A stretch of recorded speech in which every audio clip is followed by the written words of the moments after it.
இயேசு கிறிஸ்துவுக்குள் மிகவும் பிரியமான அன்பு சகோதர சகோதரிகளே, நீண்ட நாட்களுக்கு பிற்பாடு பைபிள் ட்ரூத்ஸ் என்கிற முகநூலின் இணைப்பக்கத்தில் இந்த ஒரு சிறப்பு செய்தியோடு நான் உங்களை சந்திக்க விரும்புகிறேன். அன்புக்குரியவர்களே, இந்த செய்தியினுடைய தலையங்கம் பரலோக ராஜ்யமும்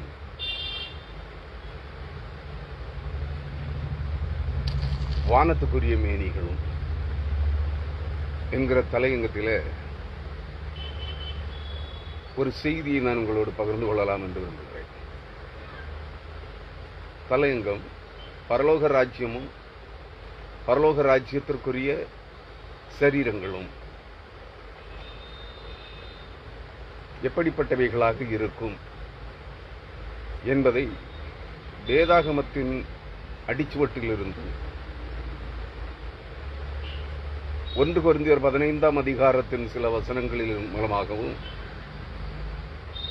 வெளிப்படுத்தின விசேஷம் 21ஆம் அதிகாரத்தின் சில வசனங்களின் வாயிலாகவும் இந்த செய்தியை உங்களோடு பகிர்ந்து கொள்ள விரும்புகிறேன். மன விருப்பமுள்ள அன்பு சகோதர சகோதரிகள் இந்த முகநூலின் செய்திகளோடு இணைந்திருக்கலாம். முதலாவதாக, வானத்துக்குரிய மேனிகள் எப்படிப்பட்டவைகளாக இருக்கும், அல்லது பரலோக ராஜ்யத்திற்குரிய உடல்கள் சரீரங்கள் எப்படிப்பட்டவைகளாக இருக்கும் என்பதை குறித்து பரிசுத்த பவுல் கொரிந்து திருச்சபைக்கு எழுதின முதலாம் கடிதம் 40:41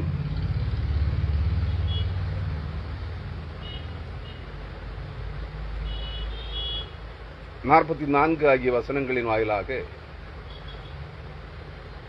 இதற்குரிய அந்த விளக்கங்களை நான் உங்களோடு பகிர்ந்து கொள்ள விரும்புகிறேன். துவக்கத்திலே சொல்லிவிடுகிறேன், நான் பரலோக ராஜ்யம் எப்படி இருக்கும் என்று போய் பார்த்து வந்தவன் அல்ல. பரிசுத்த வேதவசனம், பரிசுத்தவான்கள் எப்படி இருப்பார்கள், பரலோக ராஜ்யத்திலே பிரவேசிக்கத்தக்க ஆவி ஒளிவுடல் சரீரங்களை கொண்டவர்கள் எப்படி இருப்பார்கள் என்று எந்த மனிதர் மூலமாகவும் நான் கண்டதில்லை, எந்த மனிதரையும் பார்த்ததும் இல்லை. ஆனால் பரலோக ராஜ்யத்தில் உள்ள ஆவி ஒளிவுடல் சரீரங்களை பார்த்திருக்கிறேன். அவர்கள் பூமிக்கு வருகிறதையும், பூமிக்கு வந்து பூமியிலே அவர்கள் செய்ய வேண்டிய சில காரியங்களை செய்துவிட்டு பரலோகத்திற்கு திரும்பி செல்வதையும் பார்த்திருக்கிறேன். இவைகளின் அடிப்படையில் இந்த செய்தியை உங்களோடு பகிர்ந்து கொள்ளலாம் என்று விரும்புகிறேன். முதலாவது, வானத்துக்குரிய மேனிகள் அல்லது பரலோக ராஜ்யத்திற்குரிய சரீரங்கள் எப்படிப்பட்டவைகள் என்பதை 1 கொரிந்தியர் 15ஆம் அதிகாரம் 40 முதல் 44 வரையான வசனங்களை படிக்க கேட்கலாம். வானத்துக்குரிய மேனிகளும் உண்டு, பூமிக்குரிய மேனிகளும் உண்டு. வானத்துக்குரிய மேனிகளுடைய மகிமையும் வேறே, பூமிக்குரிய மேனிகளுடைய மகிமையும் வேறே. சூரியனுடைய மகிமையும் வேறே, சந்திரனுடைய மகிமையும் வேறே. நட்சத்திரங்களுடைய மகிமையும் வேறே. மகிமையில நட்சத்திரத்திற்கு நட்சத்திரம் விசேஷித்திருக்கிறது. மரித்தோரின் உயிர்த்தெழுதலும் அப்படியே இருக்கும். அழிவுள்ளதாய் விதைக்கப்படும், அழிவில்லாததாய் எழுந்திருக்கும். கனவீனமுள்ளதாய் விதைக்கப்படும், மகிமை உள்ளதாய் எழுந்திருக்கும். பலவீனமுள்ளதாய் விதைக்கப்படும், பலமுள்ளதாய் எழுந்திருக்கும். ஜென்ம சரீரம் விதைக்கப்படும், ஆவிக்குரிய சரீரம் எழுந்திருக்கும். ஜென்ம சரீரமும் உண்டு, ஆவிக்குரிய சரீரமும் உண்டு என்பவைகளே.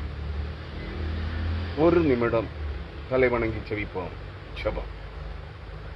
மகா பரிசுத்தமும் அத்துன்னதங்களிலே வாசம் பண்ணுகிற ஆவியாயிருக்கிற எங்கள் பரலோக தகப்பனே, ஆவியாயும் ஜீவனாயும் இருக்கிறவராகவே இருக்கிறேன் என்று திருவுள்ளம் பற்றுகிறவராய், சகல ஜாதியாரும் சகல ஜாதிகளாலும் விரும்பப்படுகிற ஆவியாயிருக்கிற தேவனே, நீர் உம்முடைய ராஜ்யத்திலே உம்மோடு கூட வாழுகிறவர்களாய் தெரிந்து கொள்ளப்பட்டிருக்கிற உம்முடைய பிள்ளைகள் தங்கள் ஜென்ம சரீரங்களாகிய மண்ணுக்குரிய மாம்ச சரீரங்களை உடல்களை விட்டு வானத்துக்குரிய மேனிகளாய் பரலோக ராஜ்யத்திலே வாசம் பண்ணத்தக்க ஆவி ஒளியுடல் சரீரங்களை பெற்றுக்கொள்ளுகின்ற அந்த மகிமைக்குரிய காரியங்களை நாங்கள் இப்பொழுது தியானிக்க இருக்கிறோம். இந்த சத்திய வசனங்களின் மூலமாய் இவைகளுக்கு உரிய உண்மையும் சத்தியமுமான இறைவார்த்தையின் ஆழங்களை நீர் எங்களுக்கு கற்பிக்கும்படியாக அன்புள்ள ஆண்டவரே உமது சமூகத்தில் மன்றாடுகிறோம். எங்களை தாழ்த்துகிறோம். இவைகளோடு கூட பரலோக ராஜ்யம் எப்படிப்பட்டதாக இருக்கும் என்பதையும் நாங்கள் இதன் பிற்பகுதியில் வெளிப்படுத்தின விசேஷம் 21ஆம் அதிகாரத்தின் சில வசனங்களை ஆதாரங்களாக கொண்டு அவைகளையும் தியானிக்க இருக்கிறோம். அவைகளோடும் அந்த இறைவார்த்தைகளோடும் உம்முடைய ஆற்றல் மிக்க வல்லமை வெளிப்படையாக செயல்பட இரக்கம் பாராட்டும்படியாக எமது சமூகத்தில் மன்றாடுகிறோம். எங்களை தாழ்த்துகிறோம், ஒப்படைக்கிறோம், பொறுப்பேற்றுக் கொள்ளும். இயேசு கிறிஸ்துவின் அதிகாரமுள்ள நாமத்தில் விசுவாசத்தோடு வேண்டுகிறோம். ஜெபங்களும் எங்கள் ஜீவனுள்ள நல்ல பிதாவே. ஆமேன், ஆமேன். கிறிஸ்துவுக்குள் அன்பானவர்களே, இன்றைய காலகட்டங்களில் நாம் வாழுகிற இந்த உலகத்தில் கிறிஸ்தவர்கள் என்று பெயர் பெற்றிருக்கிற அநேக சபை பிரிவுகளின் போதகர்களும் அப்போஸ்தலர்களும் தீர்க்கதரிசிகளும் பிரசங்கியார்களும் என் விசுவாசிகளும் கூட நாங்கள் எல்லாம் பரலோக ராஜ்யத்திற்குரியவர்கள். நாங்கள் தினந்தோறும், வாரந்தோறும், மாதந்தோறும், வருடந்தோறும் பரலோகத்திற்கு சென்று வருகிறோம். நாங்கள் எல்லாம் பரலோகவாசிகள். இங்கேயும் பூமியிலும் எங்களுக்கு வாழ்வுரிமை இருக்கிறது. அதுபோலவே பரலோகத்திலும் எங்களுக்கு வாழ்வுரிமை இருக்கிறது. பூமிக்குரிய இந்த ராஜ்யத்திலும் நாங்கள் வாழுகிற உரிமை பெற்றிருக்கிறோம். வானத்துக்குரிய பரலோக ராஜ்யத்திலும் நாங்கள் வாழுகிற உரிமம் பெற்றிருக்கிறோம் என்று சொல்லி இறை மக்களை அவர்களுடைய மனம் இச்சிக்கிற சில ஆசீர்வாதங்களுக்காகவும் இவர்களுடைய மனம் விரும்புகிற பணம் சம்பாத்தியத்திற்காகவும் இறை மக்களை வேட்டையாடி கொண்டிருக்கிறதை நீங்கள் பார்த்திருப்பீர்கள், கண்ணார கண்டிருப்பீர்கள், காதார கேட்டிருப்பீர்கள், ஊடகங்களிலே பார்த்து வருகிறீர்கள், கேட்டு வருகிறீர்கள். இவைகளை கொச்சைப்படுத்துகிற ஊடகவியலாளர்கள் இந்த ஊழியக்காரர்களை அல்ல, இந்த கிறிஸ்தவ அட்டூழியக்காரர்களை, தீர்க்க தரிசன போலிகளை, தோல் உரிக்கிற காரியங்களையும் நீங்கள் பார்த்து வருகிறீர்கள். ஆகவே இவைகளின் உண்மைத்தன்மை என்ன என்பதை நான் இந்த வேத வசனங்களின் மூலமாக உங்களோடு பகிர்ந்து கொள்ள விரும்புகிறேன். தலையங்கம் பரலோக ராஜ்யமும் வானத்துக்குரிய மேனிகளும், அல்லது அதை சற்று விளக்கமாக சொல்வதானால் பரலோக ராஜ்யமும் பரலோக ராஜ்யத்தில் வாழ்வதற்குரிய சரீரங்களும் அல்லது ஆவி ஒளியுடல் சரீரங்களும் எப்படி இருக்க வேண்டும் என்பதை இந்த வசனங்களின் மூலமாக உங்களோடு பகிர்ந்து கொள்ள விரும்புகிறேன். முதலாவது வானத்துக்குரிய மேனிகள் அல்லது பரலோக ராஜ்யத்தில் வாழ்வதற்குரிய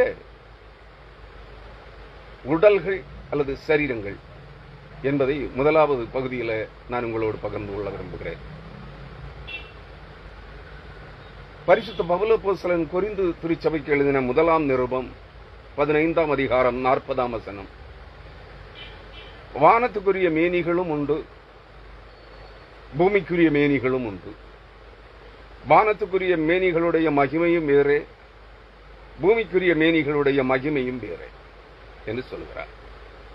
இந்த வானத்துக்குரிய மேனிகள், இந்த இடத்துல, இந்த வார்த்தைகளிலே மேனி என்றால் சரீரம். உங்களுக்கு புரியும்படியாக சொல்கிறேன். நம்முடைய ஊர் வழக்க சொற்களிலே சில ஆண்களும் சில பெண்களும் தங்கள் சரீரங்களை மினுக்கிக் கொண்டு ஒய்யாரமாக பிறர் தங்களை பார்க்க வேண்டும் என்று பெருவழிச்சாலைகளிலே நடக்கிற போது அதை காண்கிறவர்கள் சொல்வதுண்டு, மேனா மினுக்கி போகிறாள். தன் சரீரத்தை எவ்வளவு மினுக்காக மினுக்கி கொண்டு நடக்கிறார்கள். அதான் மேனா மினுக்கி. மேனிகள் என்றால் சரீரங்கள். நாம் வாழுகின்ற இந்த மாமிச சரீரத்தை தான் மேனி என்று சொல்லுகிறார்கள். ஆகவே வானத்துக்குரிய மேனிகளும் உண்டு. இந்த வானத்துக்குரிய மேனிகள் என்றால் வானத்துக்குரிய உடல்கள் அல்லது சரீரங்கள் எவை? நன்றாக புரிந்து கொள்ளுங்கள். வானத்துக்குரிய மேனிகளும் உண்டு, வானத்துக்குரிய சரீரங்களும் உண்டு. அவை எப்படி இருக்கும்? ஆவி ஒளி உடல் சரீரங்களாக இருக்கும். அந்த சரீரங்களிலே வானத்துக்குரிய மேனிகள் என்றால் பரலோக ராஜ்யத்திலே வாழ்வதற்குரிய உரிமை பங்கை பெற்றவர்களுக்கு, உரிமை பங்கை பெறுவதற்கு அழைப்பை பெற்றவர்களுக்குரிய அந்த சரீரம் எப்படி இருக்க வேண்டும்? அது ஆவி ஒளி உடல் சரீரங்களாக இருக்க வேண்டும். அதை நான் பிற்பாடு சொல்லுகிறேன். இங்கே சொல்லுகிற அந்த வசனம் சொல்லுகிறதை உங்களுக்கு தெளிவுபடுத்துகிறேன். வானத்துக்குரிய மேனிகளும் உண்டு. அதாவது வானுலகத்திலே, பரலோக ராஜ்யத்திலே, பரம எருசலேமிலே, தேவனுடைய ராஜ்யத்திலே வாழ்வதற்குரிய ஆவிக்குரிய உடல்களும், ஆவிக்குரிய ஆவி ஒளி உடல் சரீரங்களும் உண்டு. அந்த உடலை பெற்றுக் கொண்டவர்கள் தான் பரலோகத்திற்கு செல்ல முடியும். அந்த உடலை பெற்றவர்கள் தான் பரலோகத்திலே வாழ்வுரிமை பெற முடியும். பூமிக்குரிய மேனிகளும் உண்டு. பூமிக்குரிய மேனிகள் என்றால் இந்த பூமியிலே வாழ்வதற்குரிய உடல்கள் அல்லது சரீரங்கள். இதை நான் உங்களுக்கு விளக்க வேண்டியதில்லை. ஏன்னா நம் அனைவரும் பூமியிலே வாழ்ந்து கொண்டிருக்கிறோம். நம் அனைவருக்கும் நம்முடைய உடல்கள் அல்லது சரீரங்களிலே ஆவியாகிய ஜீவன் இருக்கிறது. ஆவியாகிய ஜீவன் நம்மை விட்டு போய்விட்டால் நாம் செத்த பிரேதங்களாகி விடுவோம், மனித சடலங்களாகி விடுவோம், நாற்றம் எடுக்கிற சடலங்களாக மாறிவிடுவோம்.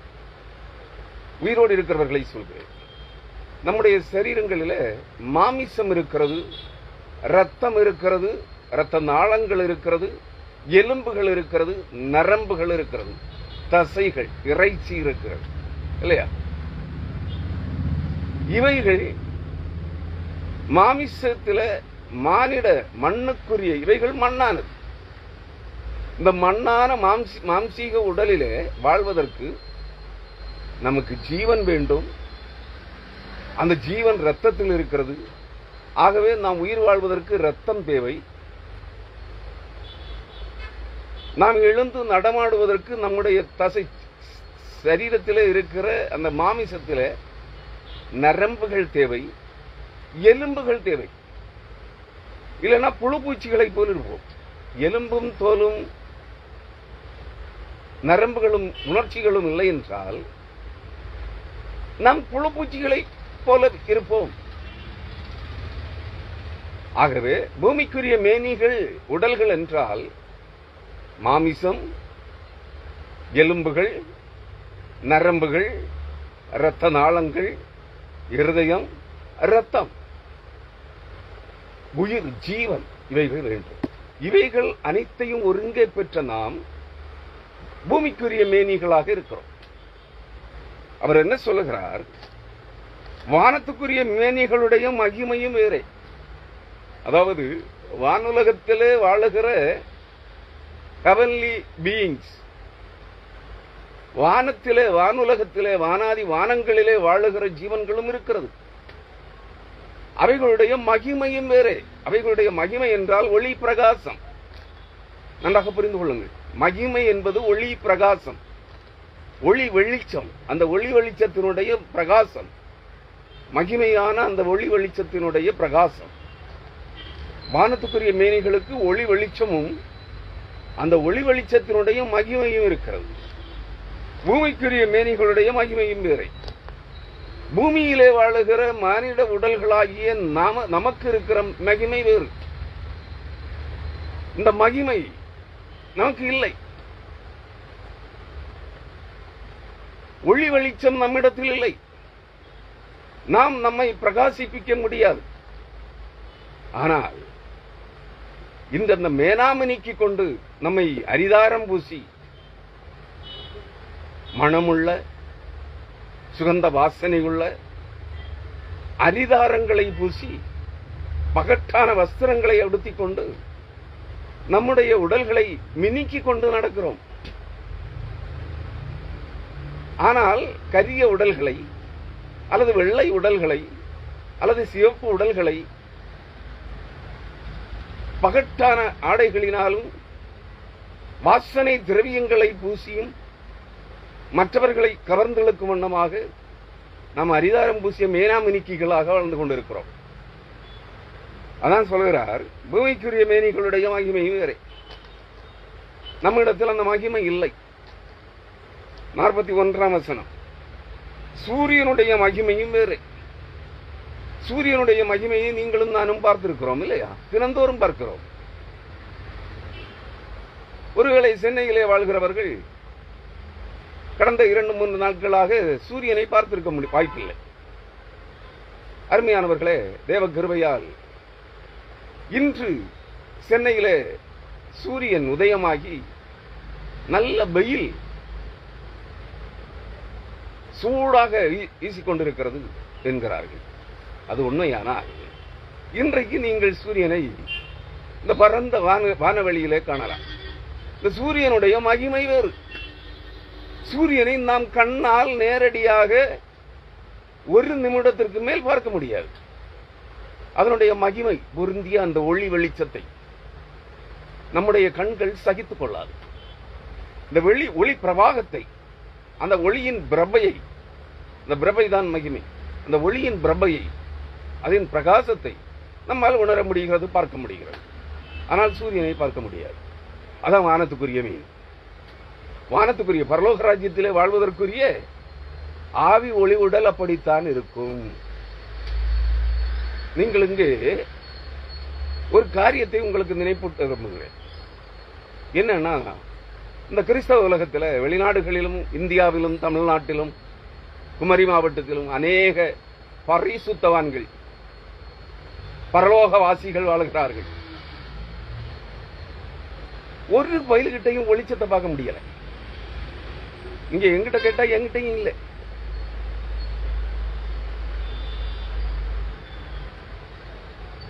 எங்கிட்ட அந்த ஒளி வெளிச்சம் இல்லை. ஆனால் சில நேரங்களிலே சரீர பிரகாரமான வாழ்க்கையில உபத்திரவங்கள், பிசாசுகளின் உபத்திரவங்கள் அதிகரிக்கிற போது நம்முடைய நெற்றிகளிலே நாம் விசுவாசிகளாக, கிறிஸ்துவில் வாழுகிற கிறிஸ்தவ விசுவாசிகளாக இருந்தால், நான் உட்பட, நம்முடைய முகங்கள் ஒளி விளக்குகளை போல பிரகாசிப்பதை பார்க்கலாம். ஒரு 10 வால்ட் பல்பு எரிய விட்டது போல் நம்முடைய முகங்கள், முக நெற்றிகள் பிரகாசிப்பதை பார்க்க முடியும். ஒருவேளை உங்களுக்கு அந்த அனுபவங்கள் இருக்கலாம். நான் அதை பலமுறை சந்தித்திருக்கிறேன், அதை பலமுறை பார்த்திருக்கிறேன். என்னை பார்க்கிற அநேகர்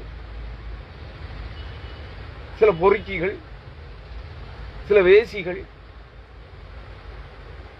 அடுப்புல விறகு எரிய மாட்டேங்குது, கொஞ்சம் மண்ணெண்ணெய் எடுத்துட்டு வா, கொஞ்சம் துணி மண்ணெண்ணெய் எடுத்துட்டு வா, இவன் முகத்தில இருந்து நான் விளக்கு கொளுத்த போறேன். சில வேசிகளும் சில பொறுக்கிகள், சிகரெட் பற்ற வைக்கிறதுக்கு தீப்பெட்டி இல்லை, இவன் நெற்றியிலிருந்து தீ கொளுத்த போறேன் அப்படின்னு சொல்லி என்னை கிண்டல் அடிக்கிறவர்கள், என்னை கேவலப்படுத்துகிறவர்கள் பலரை நான் பார்த்திருக்கிறேன். அப்பொழுதெல்லாம் ஏன் இப்படி சொல்லுகிறார்கள் என்று நான் என்னை வெளியிலே சில கடைகளிலே மாட்டப்பட்டிருக்கிற கண்ணாடிகளிலோ அல்லது என் வீட்டிலே நான் வைத்திருக்கிற முகம் பார்க்கிற கண்ணாடியிலோ என் முகத்தை பார்ப்பது. அப்படி பார்க்கின்ற பொழுது என் முகம் ஒரு 40 வால்ட் பல்ப் எரிகிற மாதிரி முகம் பிரகாசித்துக் கொண்டிருக்கும். எனக்கே பயமாக இருக்கும். சில நேரங்களிலே ஒரு நட்சத்திரம் நெற்றியிலே தூக்கி பதிய வைத்தது போல் அந்த நட்சத்திரத்தின் வடிவம் தெரியும். வடிவம் பிரகாசித்துக் கொண்டிருக்கிறான், மின்னி கொண்டிருக்கிறார். அந்த காட்சியை நான் பார்த்திருக்கிறேன் என்னுடைய முகத்திலேயே. ஆனா எப்போதும் கிடையாது, இப்ப இல்ல. அருமையானவர்களே, இது எப்ப தோன்றும்னா உலகத்தினுடைய உபத்திரவங்கள் நமக்கு, உலகத்தாருடைய பிசாசுகளுடைய உபத்திரவங்கள் நமக்கு அதிகரிக்கிற போது தேவ கிருபையினால் தேவனுடைய ஒளி மகிமையின் பிரபை நம்மை சுற்றி ஒளிவட்டமிட்டிருக்கும். அந்த ஒளி நம்முடைய முக நெற்றிகளிலே பிரகாசம். அதனால நாம் பரிசுத்தமாகிட முடியாது. அதனால் நான் என்ன செய்ய முடியாது? நான் பரிசுத்தமானாகிட முடியாது. நான் மறுரூபம் அடைந்த ஆவி ஒளிவுள்ள சரீரம் பெற்ற பரலோகவாசி என்று சொல்ல முடியாது. நான் எனது சரீரத்தில் உயிரோடு இருக்கிறேன். நன்றாக இந்த உண்மை, இந்த வேறுபாட்டை நீங்கள் கவனித்துக் கொள்ள வேண்டும். அதுக்காக என் அனுபவத்தின் மூலமாக சொல்லுகிறேன். நான் கள்ளப்பிரசங்கியும் அல்ல, காணிக்கை பொறுக்கியும் அல்ல, கள்ள தீர்க்க தரிசியும் அல்ல. உங்களை வஞ்சிக்க வேண்டிய, ஏமாற்ற வேண்டிய அவசியமும் எனக்கு இல்லை. நம்பினால் நம்புங்கள். இங்கே பரிசுத்த பவுல் சொல்லுகிறார், பரிசுத்த பவுலை கொண்டு பரிசுத்த ஆவியாயிருக்கிற தேவன் சொல்லுகிறார், சூரியனுடைய மகிமையும் வேறு, சந்திரனுடைய மகிமையும் வேறு. சூரியனுடைய மகிமையை நாம் பார்த்துக் கொண்டிருக்கிறோம் இல்லையா? அதுபோல தினந்தோறும் வானவெளி வீதி காரிருள் கார்மேகங்கள் இன்றி தெளிவாக இருக்கின்ற போது நீங்கள் சந்திரனுடைய மகிமையை பார்க்க முடியும் இரவில.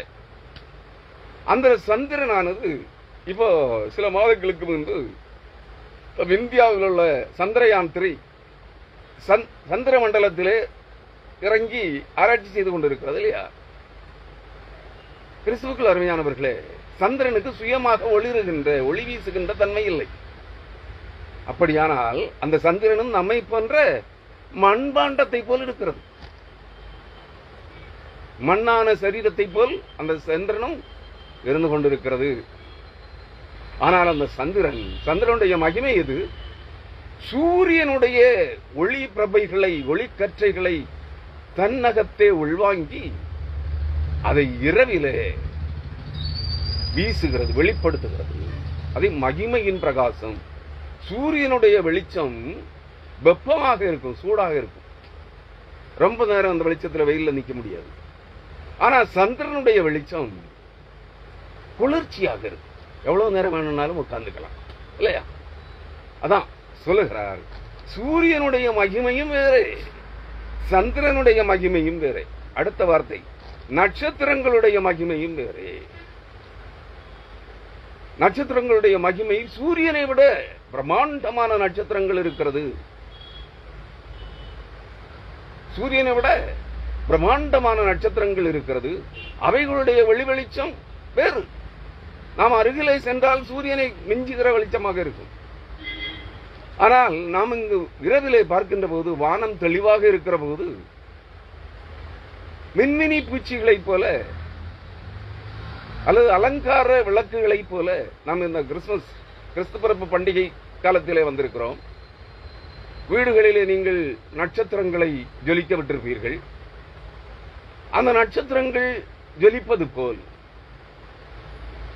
வானவெளி வீதியிலே இரவிலே நட்சத்திரங்கள், கோடிக்கணக்கான எண்ணிக்கை கடங்காத நட்சத்திரங்கள் ஒளி வீசிக் கொண்டிருப்பதை, நீங்கள் மின்னிக் கொண்டிருப்பதை நாம் பார்க்க முடியும். அவர் சொல்லுகிறார், நட்சத்திரங்களுடைய மகிமையும் வேறே, மகிமையிலே நட்சத்திரத்திற்கு நட்சத்திரம் விசேஷித்திருக்கிறது. சூரியனும் ஒரு நட்சத்திரம் தான், சந்திரனும் ஒரு நட்சத்திரம் தான். ஆனா சந்திரனுடைய வெளிச்சத்தை பார்க்கலும் சூரியனுடைய வெளிச்சம் பல ஆயிரம் மடங்கு பிரம்மாண்டமானது. இந்த சூரியனுடைய வெளிச்சத்தை பார்க்கலும் பல ஆயிரம் மடங்கு பிரம்மாண்டமான ஒளி வெளிச்சம் கொண்ட நட்சத்திரங்கள் இருக்கின்றன. அருமையானவர்களே, அதைத்தான் அங்கே சொல்லுகிறார். சூரியனுடைய நட்சத்திரங்களுடைய மகிமையும் வேறே, நட்சத்திர மகிமையிலே நட்சத்திரத்திற்கு நட்சத்திரம் விசேஷித்திருக்கிறது. ஒண்ணுக்கு ஒண்ணு விசேஷமா இருக்கும். இதை பார்த்தா அதை பார்க்க முடியாது, அதை பார்த்தா இன்னொன்னு பார்க்க முடியாது. அந்த மாதிரி இருக்கும். அருமையானவர்களே, 43ஆம் வசனம். இங்கே நான் இந்த இடத்துல சொல்ல வருவது, அன்புக்குரியவர்களே, நம்ம மத்தியில நிறைய பரலோகவாசிகள் உலாவி கொண்டிருக்கிறார்களே, பரலோகத்துக்கு டெய்லி போயிட்டு வர்றவங்க. நான் யார சொல்றேன்? சாதாரண கிறிஸ்தவ விசுவாசிகளே அல்ல, சாதாரண கிறிஸ்தவ இறை நம்பிக்கை கொண்டவர்களே அல்ல, பரலோகவாசிகள் என்று மார்பை தட்டிக்கொண்டு குத்தாட்டம் போட்டு பணத்தை கொள்ளையடிக்கிற, கர்த்தருக்கு காணிக்கை என்று கர்த்தரின் பெயரால் காணிக்கை திருடர்களாய் கொள்ளைக்காரர்களாய் மாறியிருக்கிற அநேக பரிசுத்தவான்கள் இருக்கிறார்களே. இந்த பரிசுத்தவான்களை, பரிகாரர்களின் கூட்டத்தை சொல்லுகிறேன். இவர்களெல்லாம் தங்களை மறுபடி பிறந்தவர்கள், ரீபர்த், பானகைன் கிறிஸ்டியன் கொஞ்சம் பேர் இங்கிலீஷ்ல சொல்றான், கொஞ்சம் பேர் சொல்றான் நாங்க மறுபிறப்பை பெற்றவர்கள். மறுபிறப்புன்னா உங்களுக்கு அர்த்தம் தெரியுமா? ரெண்டு வார்த்தை இருக்கு. பானகைங்கிறது மறுபடியும் பிறந்தவர்கள், ரீபர்த்ங்கிறது உன்னுடைய புனர்ஜென்மம், உன்னுடைய ஆதி முதலாவது ஜென்மம். அது என்ன ஜென்மம்? மனுஷர் அனைவரும் ஜென்மம் குணமாகிய மிருக குணத்தோடு இருக்கிறார்கள். வேதம் சொல்லுகிறது, நான் சொல்லல. எரேமியா தீர்க்கதரிசியின் புத்தகம் 10ஆம் அதிகாரத்தை படித்து பாருங்கள். மனுஷர் அனைவரும் அறிவில்லாமல் ஜென்ம சுவாபமாகிய மிருக குணம் கொண்டவர்களாக இருக்கிறார்கள். உன்னுடைய முதல் ஜென்மம் மிருக குணம். இன்னும் ஒரு கூட்டத்தார், நான் பல செய்திகளிலே சொல்லி இருக்கிறேன், முன்னாடி செய்திகள் இருக்காது, இப்ப சொல்லக்கூடிய சில செய்திகளிலே சொல்லுகிறேன். இரண்டாவது இன்னொரு வகை மனிதர்கள், ஆதாம், தேவனால் தேவ சாயலின்படி தேவனுடைய வடிவ தோற்றத்தின்படி உண்டாக்கப்பட்ட ஆதாமனுடைய வழிமரபில் வந்த மனிதர்கள். அவர்களுடைய ஜென்மமே மனிதன் தான். இன்னொரு ஜென்மம் இருக்கிறது, மனித ஜென்மம். வானத்து நட்சத்திரங்களாக இருந்த அநேக தேவகுமாரர்கள் தங்கள் ஆதி மேன்மைகளை விட்டு உதறி தள்ளிவிட்டு பூமிக்கு வந்து பூமியின் மனுஷகுமாரத்திகளோடு உடலுறவு கொண்டு பெற்று போட்ட பிள்ளைகள் பூர்வகாலத்தில் பலசாலிகளாய் பலவான்களாய் இருந்த பலவான்களின் புத்திரர்கள். அவங்களும் சொல்றாங்க, இங்க கொஞ்சம் பேர், அவங்களும் இந்த மனித கூட்டத்தில் தான் இருக்கிறாங்க. இந்த 3 பிரிவு இனமும் மனித இனமும் இந்த சாதாரண மனித கூட்டத்தில் தான் இருக்கிறது. இதுல ஒரு பிரிவு தூதர்களாயிருந்து விழுந்த நாய்களாக இருக்கும். இந்த நாய்களின் கூட்டம் தான் இங்கே சொல்லித் திரிகிறது. அந்த ஓநாய்களின் கூட்டம், இன்னொன்று ஜென்ம குணமாகிய மிருக குணம் கொண்ட ஓநாய்களின் கூட்டம் சொல்லித் திரிகிறது. நாங்கள் ரீபர்த், மறுஜென்மம் பெற்றவர்கள். எங்களுடைய மறுஜென்மம் என்னால் புனர்ஜென்மம் பெற்றவர்கள் அல்லது மறு அவதாரம் பெற்றவர்கள். இங்க மறு அவதாரம் எடுத்த நிறைய கடவுள்கள் இருக்காங்க, மனித கடவுள்கள். உங்களுக்கு தெரியும், நான் சொல்லணும்னு இல்லை. மனித கடவுள்களாக அநேக இப்பொழுதும் வாழுகிற மனித கடவுள்களும் வட இந்தியாவிலே அநேகம் பேர் இருக்கிறார்கள். தென்னிந்தியாவிலே அநேக கிறிஸ்தவ மறுஅவதார புருஷர்கள், காணிக்கை பொறுக்கிகள் இருக்கிறார்கள். தினந்தோறும் பரலோகத்துக்கு போயிட்டு வர்றோம். வேணாம், பரலோகத்துக்கு எட்டி பார்க்க கூட முடியாது. இவன் முதல்ல வானத்தில் எங்க இருந்தானோ அங்க போயிட்டு வருவான். அது வரைக்கும் தான் அவனுக்கு எழுக. அதுக்கு அதை தாண்டி போக முடியாது. வானத்து நட்சத்திரங்களாக வானத்திலே ஒளி வீசிக் கொண்டிருந்தவன் ஒளியை உதறி தள்ளிவிட்டு பூமிக்கு மனுஷ ரூபம் எடுத்து வந்தானே, அந்த இடம் வரைக்கும் போயிட்டு வருவான். அதான் நாங்க பரலோகத்துக்கு தினந்தோறும் போயிட்டு வர்றோம், வாரந்தோறும் போயிட்டு வர்றோம், மாதந்தோறும் போயிட்டு வர்றோம் அப்படின்னு சொல்லி உங்களை ஏமாத்துறாங்க. புரியுதுங்களா? இவர்கள் பெண் மோகத்தினால், உடலின்ப இச்சையினால் ஆதிமேன்மைகளை உதறி தள்ளி பூமிக்கிலே விழுந்து போன நட்சத்திரங்கள், எரி நட்சத்திரங்களின் சந்ததிகளாய் இருக்கிறார்கள். இதுக்கு மேல உங்களுக்கு விளக்கம் தேவைன்னு நான் நினைக்கல, போதும்னு நினைக்கிறேன். அருமையானவர்களே, இப்படிப்பட்டவர்கள் இங்கே அநேகர் தங்களை பரிசுத்தவான்கள் என்று சொல்லிக் கொள்கிறார்கள். பரலோக வாசிகள் நாங்கள் மறுபடி பிறந்தவர்கள், திரும்பவும் புறப்படுத்தவர்கள், அதாவது புனர்ஜன்மம் பெற்றவர்கள், மறு அவதாரம் பெற்றவர்கள் என்று சொல்லுகிறார்கள். 42ஆம் வசனம், மரித்தோரின் உயிர்த்தெழுதலும் அப்படியே இருக்கும். எப்படி இருக்கும்? சூரியனுடைய மகிமைக்கு ஒப்பாக இருக்கும், நட்சத்திரங்களின் மகிமைகளுக்கு ஒப்பாக இருக்கும். நட்சத்திரத்திற்கு நட்சத்திரம் மகிமையிலே வேறுபட்டிருக்கிறது போல ஒவ்வொரு பரிசுத்தவானும், ஒவ்வொரு மறுபடி பிறந்த மறுரூபம் அடைந்த பரலோகவாசியும் ஒரு நட்சத்திரத்தை பார்க்கிலும் இன்னொரு விசேஷித்த நட்சத்திரத்தை போல் இருப்பார்கள்.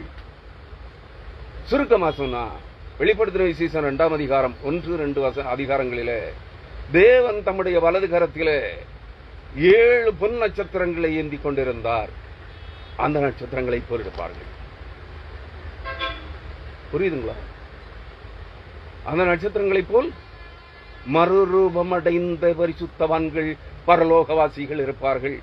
இந்த பூமியில் இருக்கிற இந்த காணிக்கை பொறுக்கிகளை போல் இருக்க மாட்டார்கள். ஆசீர்வாதம் வாக்கு தத்தங்களை, தினம் ஒரு வாக்கு தத்தத்தை அள்ளி வீசுகிற இந்த கபட பிரசங்கிகளை போல் இருக்க மாட்டார்கள். ஆவி ஒளிவுடலை பெற்ற வானத்துக்குரிய மேனிகளாய் மாறின மரித்தோரின் உயிர்த்தெழுதலில் மறுரூபம் அடைந்து, உயிரோடு எழும்பி மறுரூபம் அடைந்து பரலோகவாசிகளாய் மாற்றப்படுகிறவர்கள் வானத்து நட்சத்திரங்களைப் போல் ஒளி வீசுகிறவர்களாய், சூரியனை போல் ஒளி வீசுகிறவர்களாய் இயேசு கிறிஸ்துவை சொல்லியிருக்கிறார். தானியேல் தீர்க்கதரிசியும் சொல்லியிருக்கிறான். தானியேல் 12ஆம் அதிகாரத்தில் அநேகரை நீதிக்கு உட்படுத்துகிறவர்கள் சூரியனை போலவும், அநேகரை பரிசுத்தவான்கள் அறிவை போதிக்கிறவர்கள் சூரியனை போலவும், அநேகரை நீதிக்கு உட்படுத்துகிறவர்கள், அதாவது கிறிஸ்துவின் மகிமைக்கு உட்படுத்துகிறவர்கள் நட்சத்திரங்களைப் போலவும் பிரகாசிப்பார்கள் என்று தானியேல் தீர்க்கதரிசி 2700 ஆண்டுகளுக்கு முன்பே தீர்க்க தரிசனமாக கூறியிருக்கிறான். கண்டுதான் கூறியிருக்கான். அருமையானவர்களே, இயேசு கிறிஸ்து 2000 ஆண்டுகளுக்கு முன்பு சொன்னார், நான் உங்களுக்கு சொல்லுகிறேன், உங்களில் அநேகர் சூரியனை போல பரலோக ராஜ்யத்தில் பிரகாசிப்பீர்கள் என்று சொல்லியிருக்கிறார். நம்பினால் நம்புங்கள். மரித்தோரின் உயிர்த்தெழுதலும் அப்படியே இருக்கும். அழிவுள்ளதாய் விதைக்கப்படும், அழிவில்லாததாய் எழுந்திருக்கும். இந்த மாம்ச சரீரம் மண்ணோடு மண்ணாக அழுகி ஒன்றுமில்லாமல் போகிறதாக விதைக்கப்படும். செத்த பிறகுதான் அதுக்கு நிலைமை. நன்றாக புரிந்து கொள்ளுங்கள். நாம் ஒவ்வொருவரும் இந்த மானிட சரீரத்திலே சாகிற போது அது புதைக்கப்பட்டோ அல்லது எரிக்கப்பட்டு சாம்பலாகும், அல்லது புதைக்கப்பட்டு அழுகி மண்ணோடு மண்ணாக நாற்றம் எடுத்து போகும். அதான் மரித்தோரின் அழிவுள்ளதாய் விதைக்கப்படும், அழிவில்லாததாய் எழுந்திருக்கும். அழிவில்லாததாய் எழுந்திருப்பது எது? உன் ஆத்மா. அன்பான சகோதரனே, சகோதரியே, உனக்குள்ளே தேவன் வைத்திருக்கிற ஜீவாத்மா, அந்த ஜீவனும் ஆத்மாவும், ஆவியும் ஆத்மாவும், அது அழிவில்லாததாய் எழுந்திருக்கும் என்று சொல்லுகிறார். தானியேல் தீர்க்கதரிசியின் புஸ்தகம் 12ஆம் அதிகாரம் 2ஆம் வசனம் சொல்லுகிறது, அந்நாட்களிலே அந்த கர்த்தருடைய மகிமை வெளிப்படும் போது, கர்த்தருடைய மாபெரும் விடுதலை பணி தொடங்குகிற போது, பூமியின் தூளிலே நித்திரை பண்ணுகிற அநேகரில் சிலர் நித்திய ஜீவனுக்காக எழுந்திருப்பார்கள், உயிர்த்தெழுவார்கள். அநேகர் நித்திய நிந்தைக்காக, இகழ்ச்சிக்காக, அவமானப்படுவதற்காக எழுந்திருப்பார்கள். 2 சாராரும் எழும்புவாங்க. புரியுதுங்களா? இப்ப கொஞ்சம் அவர்கள் நினைத்துக் கொள்ளுகிறார்கள், நாங்கள் எல்லாம் பரிசுத்தவான்கள், பரலோகவாசிகள், தினந்தோறும் பரலோகத்திற்கு போய் வருகிறோம், இயேசு கிறிஸ்துவை முகமுகமாய் பார்க்கிறோம் என்றெல்லாம் கூறுகிறார்களே. இவர்களை குறித்து நான் சொல்லுகிறேன், தானியேல் 12ஆம் அதிகாரம் 2ஆம் வசனத்தின் பிற்பகுதி சொல்லுகிறபடி, இவர்கள் எல்லாரும்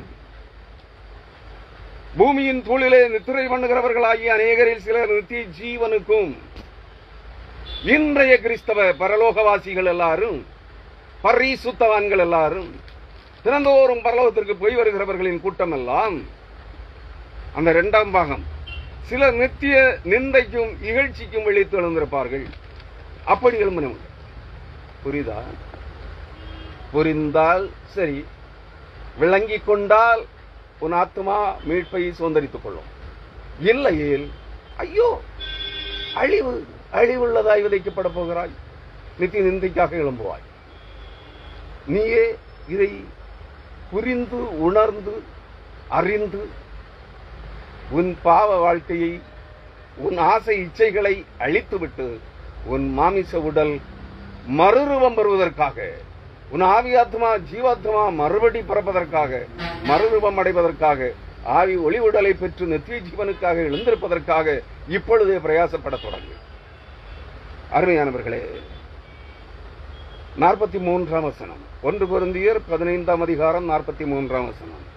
கனவீனம் உள்ளதாய் விதைக்கப்படும். இப்பொழுது நீ கனவீனப்படுத்தப்பட்டுக் கொண்டிருக்கிறாய். உண்மையான கிறிஸ்தவர்கள், யதார்த்தமாக சொல்லுகிறேன், இதுதான் சத்தியம்.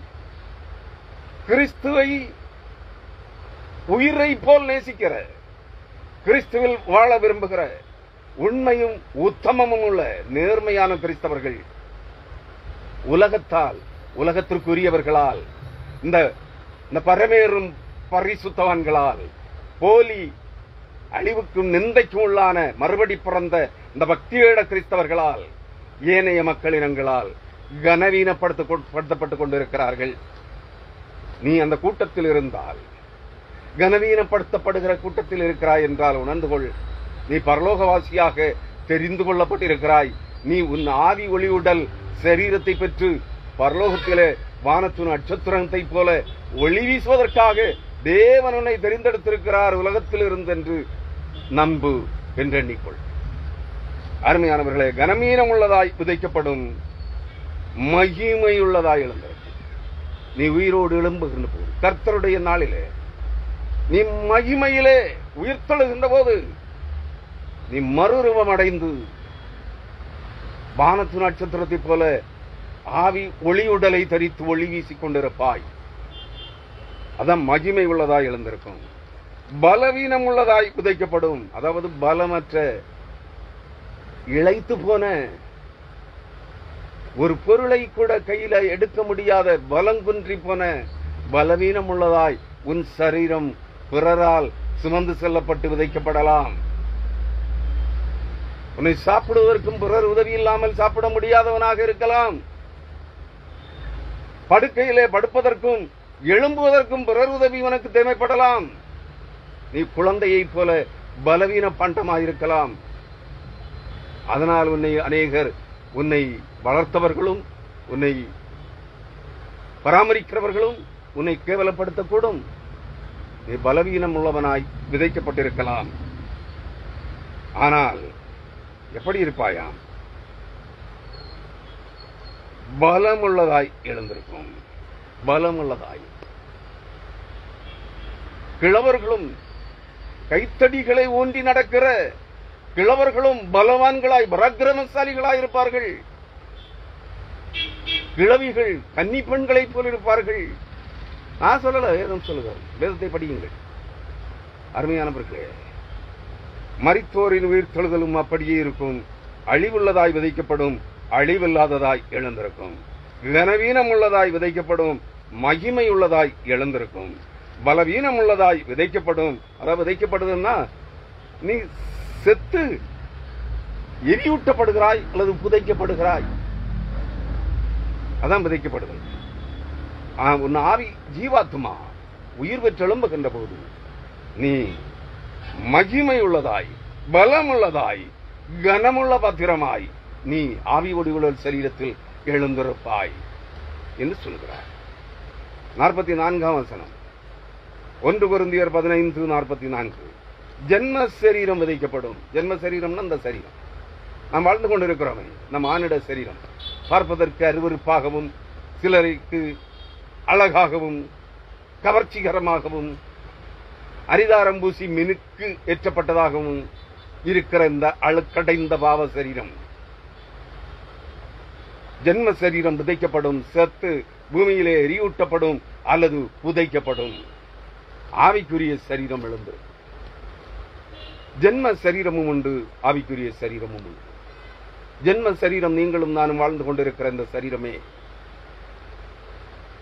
1/3 பேருக்கு இந்த மாம்ச சரீரம், இன்னும் 1/3 பேருக்கு இந்த பூமியில் இருக்கிற 1/3 ஜனங்களுக்கு ஜென்ம குணமாகிய மிருகங்களின் உடல்கள், பறவைகளின் உடல்கள், ஊரும் பிராணிகளின் உடல்களாக இருக்கும், அசுத்த ஜீவஜந்துக்களின் பிராணிகளின் உடல்களாக இருக்கும் ஜென்ம சரீரம். சிலருக்கு விழுந்து போன தேவதூதர்களின் சரீரமாக இருக்கும். இருளின் ஆவிகளால் நிறைந்து இருளடைந்த அருவருப்பான பாவ இச்சைகளிலே புரண்டு கொண்டிருக்கிற பன்றிகளை போன்ற, நாய்களை போன்ற விழுந்து போன தூதர்களை நாய்களுக்கு ஒப்பிடுவார்கள். பேக்ஸ்லைடிங் ஸ்பிரிட்ஸ், பின்மாற்றத்தில் விழுந்து போன ஆவிகள் நாய்களுக்கு ஒப்பானவர்கள், நாய்களின் மாம்சங்களாக இருக்கும். ஆனால் இந்த 2 பங்கு கூட்டமும் அழிக்கப்படும். 1 பங்கு மாம்ச சரீரம் இருக்கிறதே, ஆதாமின் வழி தோற்றல்களாய், மனிதர்களாய், ஜென்ம சுவாபமாகிய அன்புடன் தேவ சுவாபமாகிய அன்போடு வாழுகிற ஜனங்கள், கிறிஸ்துவில் அன்பு கூறுகிறவர்கள் மீட்டு ரட்சிக்கப்படுவார்கள், மீட்டெடுக்கப்படுகிறார்கள், அழிக்கப்பட மாட்டார்கள். நீ எந்த கூட்டத்தில் இருக்க போகிறாய்? ஆவிக்குரிய சரீரம் எழுந்திருக்கும். ஜென்ம சரீரமும் உண்டு, ஆவிக்குரிய சரீரமும் உண்டு. எழுந்திருக்கும் போது 2 சரீரமும் எழுந்திருக்கும். அதான் நான் உங்களுக்கு தானியேல் 12ஆம் அதிகாரம் 2ஆம் வசனத்தை மேற்கோள் காட்டினேன். சரி, நான் பிற்பகுதிக்கு வருகிறேன். இப்படி ஆவி ஒளிவுடல் சரீரங்களாய் எழும்புகிறவர்கள் மறுபடி பிறந்து, மாமிசத்தில் மறுபடி பிறந்து, மறுபடி பிறத்தல் என்றால் இயேசு கிறிஸ்துவின் ரத்தத்தினால் ஆவி, ஆத்மா, சரீரம் பாவமுற அழுக்கற கழுவப்பட்டு, அக்கினி அபிஷேகத்தினால், கொடிய உபத்திரவங்களினால் நீ உபத்திரவப்படுத்தப்பட்டு, வாதிக்கப்பட்டு, பலவீன பாண்டமாகி என்னில் ஒன்றும் இல்லை என்று சொல்லுகிற அளவுக்கு கனவீனமாக்கப்பட்டு, பலவீனமாக்கப்பட்டு நீ மரிக்கிற போது, அதான் நீ மாம்சத்திலே செத்து ஆவியிலே உயிர்ப்பிக்கப்படுவார். இந்த நிலைக்கு மாற்றப்பட்டு நீ மறுபடி பிறந்தவனாய் உயிர்ப்பிக்கப்படுகிற போது, உன் மரணத்தில் இருந்து நீ உயிர்ப்பிக்கப்படுகிற போது, உன் ஆவி ஒளிவுடல் சரீரம், இந்த மாம்ச சரீரம் இருக்காது. ஆனால் இதே வடிவமும் இதே தோற்றங்களும் இருக்கும். ஆவி ஆத்மாவுக்கு வடிவம் உண்டு, ஆவிக்கு, காற்றுக்கு வடிவம் கிடையாது. ஜீவாத்மாவுக்கு வடிவம் உண்டு. அந்த வடிவம் அப்படியே இருக்கும், மாற்றப்படாது. அருமையானவர்களே, அந்த ஆவி ஒளிவுடல் சரீரத்தோடு நீ எழும்புகின்ற போது நீ பிரவேசிக்க போகிற பரலோக ராஜ்யம் எப்படி இருக்கும் என்பதை கூறி இந்த செய்தியை நிறைவுக்கு கொண்டு வர விரும்புகிறேன். உங்கள் வேதாகமங்களை திருப்பிக் கொள்ளுங்கள். வெளிப்படுத்தின விசேஷம் 21ஆம் அதிகாரம், வெளிப்படுத்தின விசேஷம் 21ஆம் அதிகாரம் 10-11 ஆகிய வசனங்களை படிக்கப் போகிறேன், கேளுங்கள். ஏன்னா நாம் பரலோக ராஜ்யத்தை கண்டதில்லை, அங்கே போனதும் இல்லை. அங்கே போனதும் தினந்தோறும் போயிட்டு வர்றதும் இல்லை. பூமியில இருந்தும் நான் அதை பார்த்ததில்லை. உள்ளதை உள்ளபடி சொல்லுது.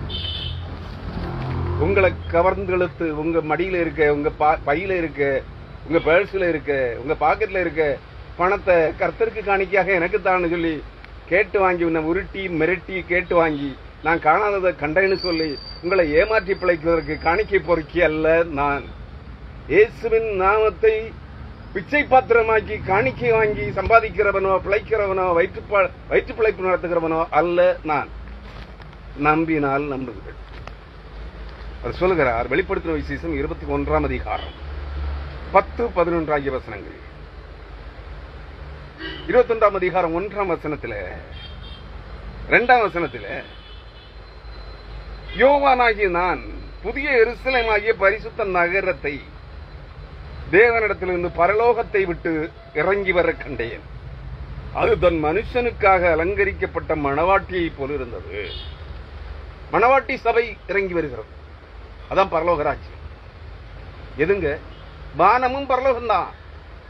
தமிழ் வேதாகமம் பரலோகம் என்று வானங்களை சொல்லுகிறது. ஆங்கில வேதாகமம் வானங்களை ஹெவன்ஸ் என்று சொல்லுகிறது. நன்றாக புரிந்து கொள்ளுங்கள்.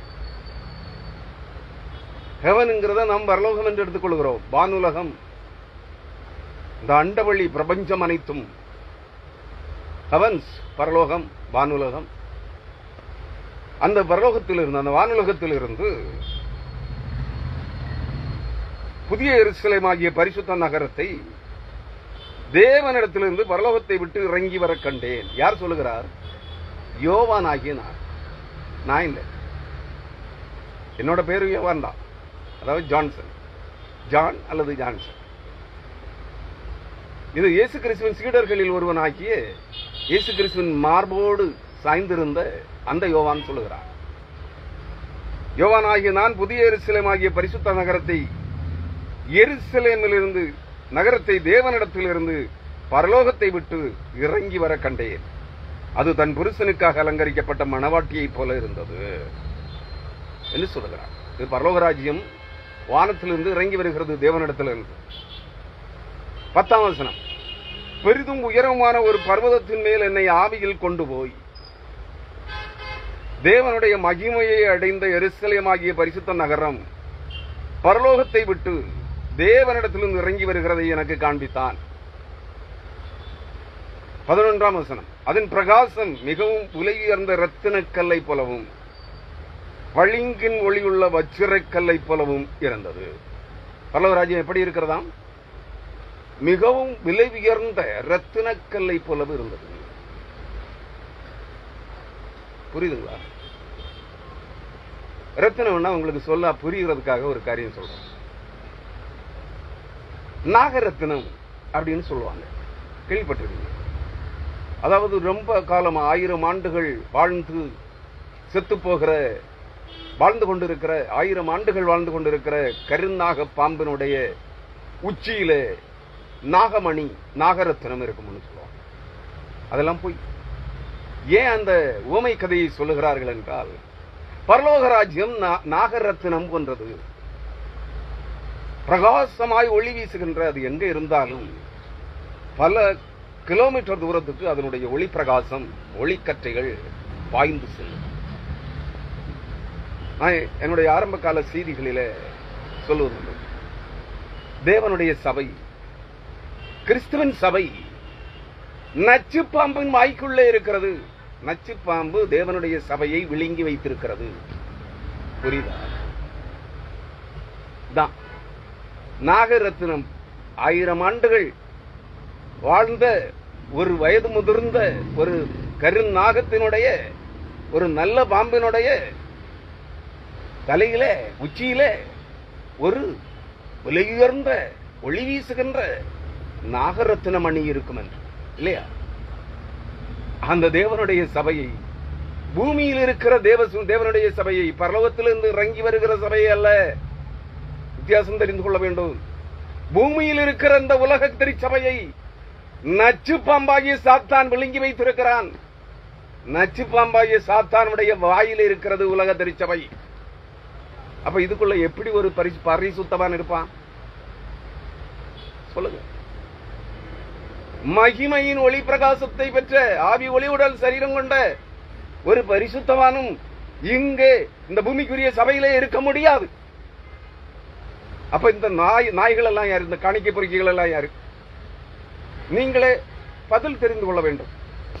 அருமையானவர்களே, அதன் பிரகாசம் மிகவும் விலையுயர்ந்த ரத்தினக்கல்லை போலவும் பளிங்கின் ஒளி உள்ள வச்சிரக்கல்லை போலவும் இருந்தது. பளிங்கு, பளிங்கு, a clear crystal, a clear crystal, கண்ணாடி போல ஒளி வீசுகின்ற, முழுவதும் அப்பழுக்கற்ற கண்ணாடி போல் ஒளி வீசுகின்ற 7 முகங்கள் கொண்ட, 7 முகம் கொண்ட, சகரியா தீர்க்கதரிசியின் புஸ்தகம் 3ஆம் அதிகாரம் 9ஆம் வசனம் என்று நினைக்கிறேன். நான் நினைப்பது சரியாக இருந்தால் அதான். யோசுவா, பிரதான ஆசாரியனாகிய யோசுவாவுக்கு முன்பாக 7 கண்கள் கொண்ட 7 முகங்கள் கொண்ட ஒரு கல் வைக்கப்பட்டிருந்தது. அந்த கல்லின் மேல் 7 கண்களும் வைக்கப்பட்டிருந்தது. அந்த 7 கண்களும் தான் தேவனுடைய கரத்தில் இருக்கிற 7 நட்சத்திரங்கள். அந்த 7 நட்சத்திரங்களும் தேவனுடைய 7 சபைகளின் அந்த ஒரே கல்லாகிய பரம எருசலேம் தேவனுடைய மணவாட்டி சபையினுடைய 7 தூதர்கள், 7 பிரதான தூதர்கள், விசாரிப்புக்காரர்கள். அந்த கல்லுக்கு 7 முகங்கள் இருக்கும். அந்த 7 முகங்களிலும் 7 கண்கள் இருக்கும். நீ அவைகளில் ஒன்றாக மாற விரும்புகிறாயா சகோதரனே? அப்படிப்பட்ட பரம எருசலேமின் வாசியாக, பரலோக வாசியாக நீ மாற விரும்புகிறாயா கிறிஸ்தவனே? திருடுகிறாய், கொள்ளையடிக்கிறாய், கிறிஸ்துவின் பேரால் பரிசுத்தாவியின் பேரால் பொய் சொல்லுகிறாய், பொய்யாணையிடுகிறாய், கிறிஸ்துவின் பெயரால் காணிக்கை கொள்ளையடிக்கிறாய், பிச்சை காரணமாக பிச்சை பாத்திரமாக வேதாகமத்தை மாற்றி இருக்கிறாய், பிச்சை எடுத்து வாழ்கிறாய். நீ இல்லாதவர்களுக்கு கொடுக்கும்படியாய் நீ கடினமாய் உன் கைகளினால் வேலை செய்து சம்பாதித்து நீயும் சாப்பிட்டு உடன் இருக்கும் இல்லாதவர்களுக்கும் கொடுத்து ஆசீர்வதிக்கப்பட்டவனாய் வாழ வேண்டும் என்று வேதம் சொல்லுகிறது. நீ கர்த்தரின் பெயரால் காணிக்கை பிச்சை எடுக்கிற ஓநாய் கூட்டமே, நீங்கள் எல்லாம் பரிசுத்தவன்களா? நீங்கள் எல்லாம் பரலோகவாசிகளா? நீங்கள் எல்லாம் மறுபடி பிறந்து விட்டீர்களா? புனர்ஜன்மம் பெற்று விட்டீர்களா? மிருக கூட்டமே, அவர்களை நம்புகிறீர்களா? என் செய்திகளை கேட்டுக் கொண்டிருக்கிறவர்களே, இப்படிப்பட்டவர்களை நம்புகிறவர்களா நீங்கள்? அவர்களை பின்பற்றுகிறவர்களா நீங்கள்? உணர்வு கொள்ளுங்கள், மனம் திரும்புங்கள், இப்படிப்பட்டவர்களை விட்டு விலகுங்கள். பரலோக ராஜ்யம் இவனெல்லாம் கண்டதே கிடையாது, நானும் பார்த்தது கிடையாது. இந்த வேதவசனம் சொல்லுகிற மகிமையின் ஒளி பிரகாசம் மிக்கது. ரத்தினக்கல்லை போலவும் பளிங்கின் ஒளியுள்ள வச்சிரக்கல்லை போலவும் இருந்தது. கடுகளவு இருளோ அசுத்தமோ புள்ளிகளோ இல்லாத கண்ணாடி போன்ற பளிங்கின் ஒளி கொண்ட ஐடூரிய கல்லை போல இருக்கிறது.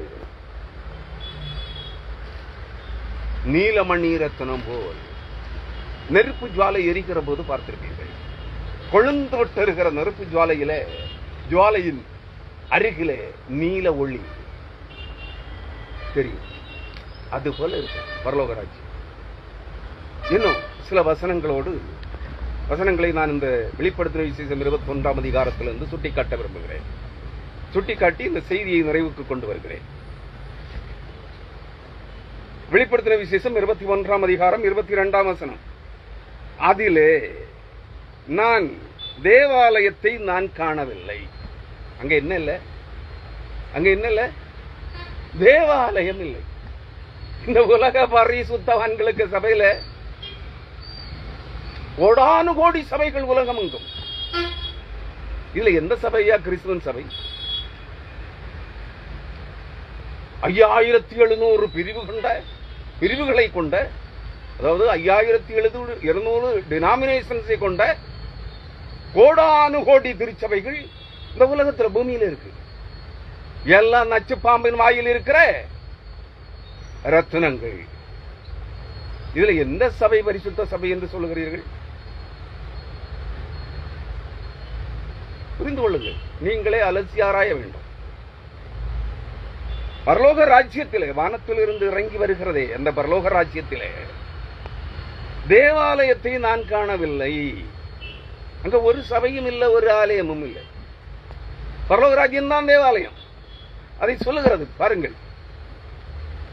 சர்வ வல்லமையுள்ள தேவனாகிய கர்த்தரும் ஆட்டுக்குட்டியானவருமே இதற்கு ஆலயம்.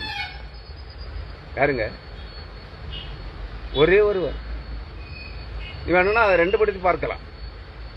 சர்வ வல்லமை உள்ள, நான் சொல்லலைங்க, பரிசுத்த ஆவியா இருக்கிற தேவன் யோவானுக்கு வெளிப்படுத்தி காண்பித்த அந்த காரியங்களை, அவனுக்கு சொல்லப்பட்டவைகளை யோவான் எழுதி வைத்திருக்கிறான். இது நான் கற்பித்ததல்ல. இது பரிசுத்த ஆவியா இருக்கிற தேவன் யோவானுக்கு வெளிப்படுத்தி காண்பித்து கற்பித்த காரியம். அதிலே வானத்திலிருந்து தேவனிடத்தில், வானுலக தேவனிடத்திலிருந்து இறங்கி பூமிக்கு வந்த பரலோக ராஜ்யத்திலே தேவாலயத்தை நான் காணவில்லை. அதுக்குள்ள தேவாலயம் இல்லையா? அப்ப தேவாலயம் யாரா? சர்வ வல்லமை உள்ள தேவனாகிய கர்த்தரும் ஆட்டுக்குட்டியானவருமே. இப்ப சொல்லுங்க, சர்வ வல்லமை உள்ள தேவனாகிய கர்த்தர் யார்? ஆட்டுக்குட்டியானவர் யார்? ரெண்டு பேரும் ஒரே ஆள் தானே? ரெண்டு பேரும் ஒரே ஆள் தானே? நீ கர்த்தராகிய இயேசு கிறிஸ்துவ நாமத்தில், கர்த்தரும் ரட்சகருமாகிய இயேசு கிறிஸ்துவ நாமத்தில், கர்த்தரும் ஆண்டவருமாய் இருக்கிற இயேசு கிறிஸ்துவ நாமத்தில் என்று சொல்லுகிறாயே. சர்வ வல்லமை உள்ள தேவனாகிய கர்த்தருடைய நாமம் என்ன? இயேசு கிறிஸ்து. தேவாட்டுக்குட்டியாகி இயேசு கிறிஸ்துவின் பெயர் என்ன? தேவாட்டுக்குட்டியானவருடைய பெயர் என்ன? கிறிஸ்து. அவர்தான் ஆவியானவர்.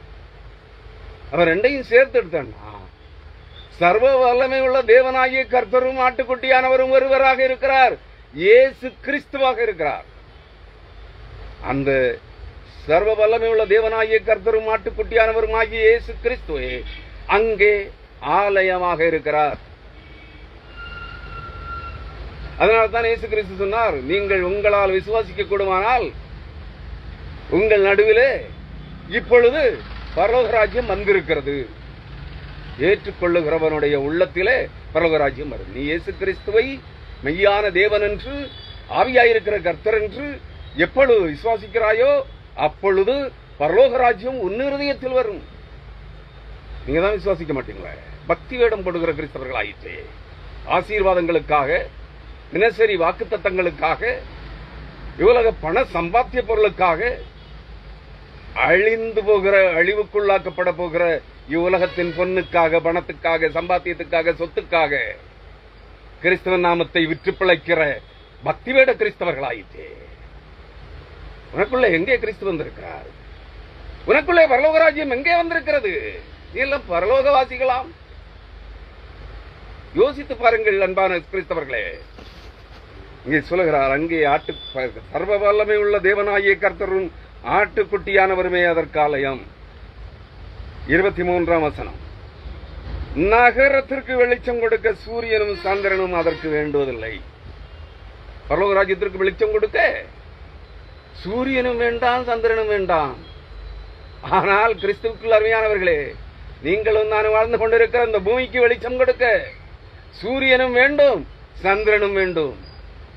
ஆனால் தேவனே ஆலயமாயிருக்கிற, தேவனே பரலோக ராஜ்யமாயிருக்கிற அந்த பரலோக ராஜ்யத்திற்கு வெளிச்சம் கொடுக்க சூரியனும் தேவையில்லை, சந்திரனும் தேவையில்லை. தேவனுடைய மகிமையே அதை பிரகாசிப்பித்தது. தேவனுடைய மகிமை. தேவனுடைய மகிமை என்ன? ஒளி பிரகாசம், ஒளி வெளிச்சம்.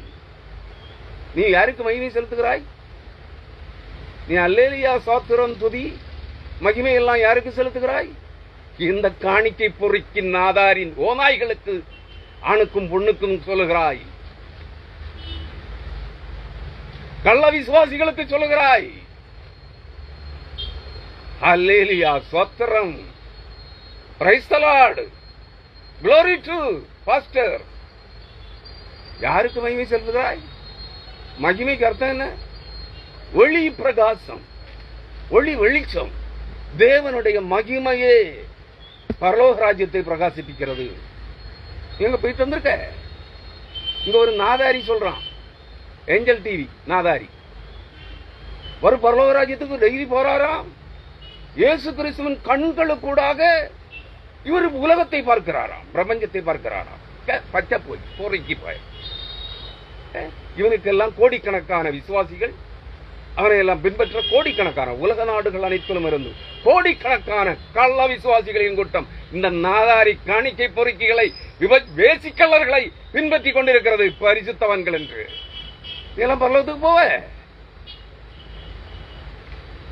நீங்கள் எல்லாம் பரலோகவாசிகள் ஆவீர்கள். இவைகளை கேள்வியாக உங்களுக்கு முன்பே வைக்கிறேன். கிறிஸ்துவுக்குள் அருமையானவர்களே,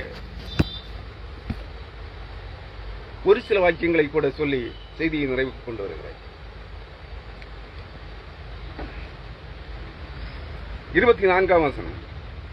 ரட்சிக்கப்படுகிற ஜனங்கள் அதன் வெளிச்சத்தில் நடப்பார்கள். பூமியின் ராஜாக்கள் தங்கள் மகிமையையும் தங்கள் கனத்தையும் அதற்குள்ளே கொண்டு வருவார்கள். இந்த ஒரு வசனத்துக்கும் விளக்கம் சொல்லி செய்தியை நிறைவு செய்கிறேன். உண்மையாக ரட்சிக்கப்படுகிறவர்கள் யார் ரட்சிக்கப்பட்டிருக்கிறார்கள்? உலக ஆசாபாச இச்சைகளை, பணம் சம்பாத்தியங்களை, கொள்ளை பொருளாக நீங்கள் சம்பாதித்து வைத்திருக்கிற பல மாடி கட்டிடங்கள், ஏக்கர் கணக்கான சொத்துக்கள், பேங்க் பேலன்ஸ், இவைகளை எல்லாம் வேண்டாம் என்று உதறி தள்ளிவிட்டு நீங்கள் பெற்ற பல 100 கல்வி பட்டங்களை வேண்டாம் என்று பவுல் அப்போஸ்தலன் தான் பெற்ற கல்வி பட்டங்கள் அனைத்தையும், உலக மேன்மைகள் அனைத்தையும் அற்பமும் குப்பையுமாக வீசி எறிந்துவிட்டு கிறிஸ்துவை பின்பற்றினானே, அதுபோல உங்கள் உலக சம்பத்துக்கள், ஆஸ்திகள், கொள்ளைகள், கொள்ளை பொருட்கள் அனைத்தையும் வேண்டாம் என்று உதறி தள்ளிவிட்டு இயேசு கிறிஸ்துவை மட்டும் உன் உள்ளத்திலே ஏற்றுக்கொண்டிருக்கிறாயா கிறிஸ்தவனே? அப்படி என்றால் பரலோக ராஜ்யம் உனக்குள்ளே வந்திருக்கிறது. நீ வெளிப்படையாக இறங்கி வரப்போகிற தேவனுடைய மணவாட்டியாகிய பரலோக ராஜ்யத்திற்குள்ளே பிரவேசிக்கிற பரிசுத்தவானாக பரலோகவாசியாக இருப்பாய். எது தகுதி? பணமா? 1,00,000 பேர் 1 கோடி பேர் உன்னை பின்பற்றுவதா தகுதி?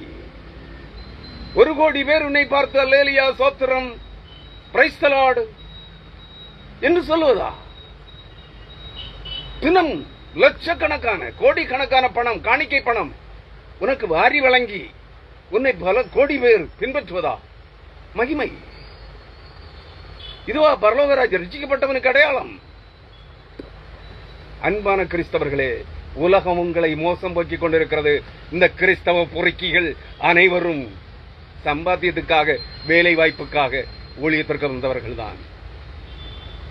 இவர்கள் பேசுகிற வார்த்தைகளை நம்பி உங்கள் ஆத்துமாக்களை பணத்திற்காக, ஆசீர்வாதங்களுக்காக விற்று தொலைக்காதிருங்கள்.